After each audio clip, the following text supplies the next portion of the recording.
Now, the first thing you should look for,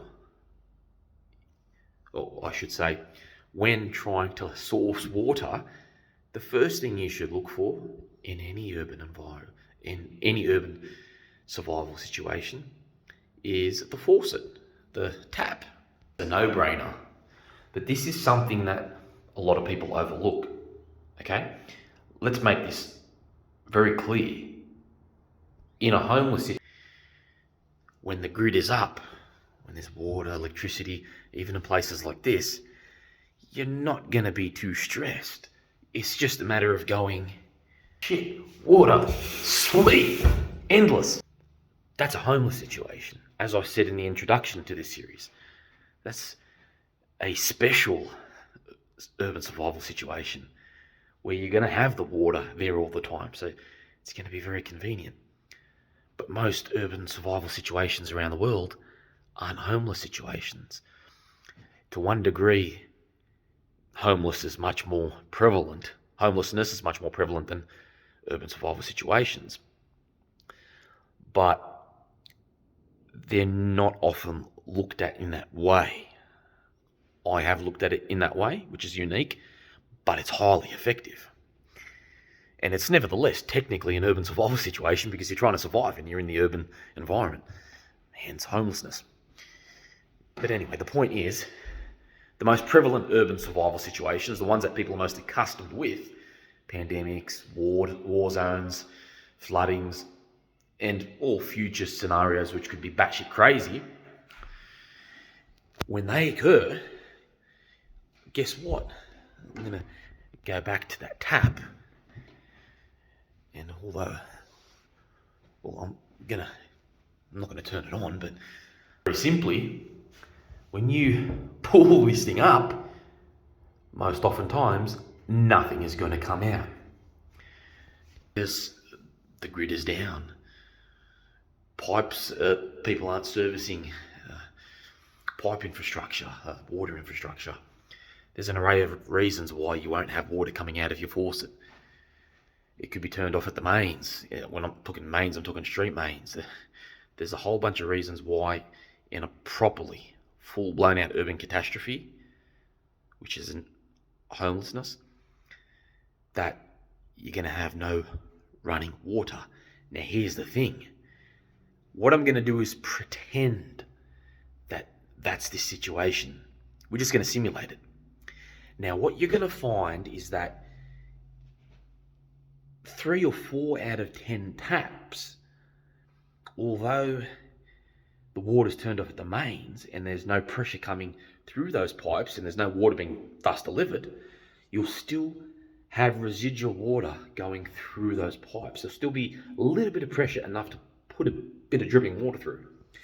And when I say that, again, it's about 3 or 4 out of 10 taps that you'll find that has that drip factor. So it'll look like this. It'll look like that. It'll do that for about a minute, maybe 5 minutes. Oh, not that 5 minutes. It'll do that for about a minute, 2 minutes at most, and then eventually nothing else will come out. Now we're just going to pretend that when I did that, it was cranked, it was fully open, and that when it stopped, it was still fully open. That's all the pressure coming out. So a big mistake you'll make in an urban survival situation is deducing that just because water is turned off at the mains and there's no fucking running water anywhere, that you can't get water from the taps. That could actually be a monumental mistake. So what you've got to do in such a scenario is get a cup, a bucket, anything, and place it under the tap and let all that residual pressure convey water out of that fucking tap from the pipes. Because that's how water works. It's all about pressure. You're releasing pressure. So when you're opening the faucet, all that water pressure is being released out of the faucet. It wants to go somewhere. There's pressure there in the pipes. And when you open it, you're releasing that pressure. So all the water's there. The pipe's full of water. You're just slowly not introducing, but exiting or evacuating the remnant or the residual water in those pipes from that residual water pressure, the pressure that was existent whilst the mains taps were turned off. Because you've got to think of it this way. When they turn the mains taps off, or whatever the case is, whatever reason there's no water flowing, when that's the case, nothing happens to your pipes unless there are special valves involved and something else has happened. The pressure stays there, so it has to go somewhere. It has to escape in some direction. So most often times you're going to see a little bit of water come out. And that dripping water, 1 tap, 2 tap, 10 taps, 50, you could come up with 20, 50, even 100 litres of water. You'll be fucking surprised. You could probably fill a bin with water. You've got very little idea at how long water goes for in pipes. Well, I should say most people have a little idea. So don't overlook taps in an urban survival situation when even the infrastructure is down. That's your first go-to, in my opinion. There are many other obvious choices. The shops, raiding. If it's your typical zombie apocalypse type scenario, although that's unlikely.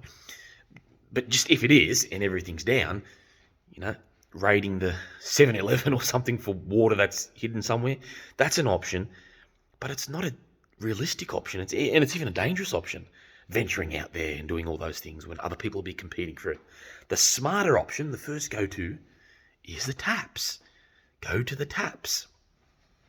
Now, you'll see me go to everything else but bottled water, probably as a last resort. Why? Why would I say that it is probably the last resort? You'll eventually understand why. But to start, we're just going to go with taps. It's that simple. In an urban survival situation, don't overlook the fucking taps. And another thing, you may, depending on what the catastrophe was, you may still want to filter and purify it, even if it has come from the tap. Because once systems are down, once infrastructure is down, a lot of the treatment ceases, things are contaminated, etc. So it's a very, very wise idea to still filter and purify your water.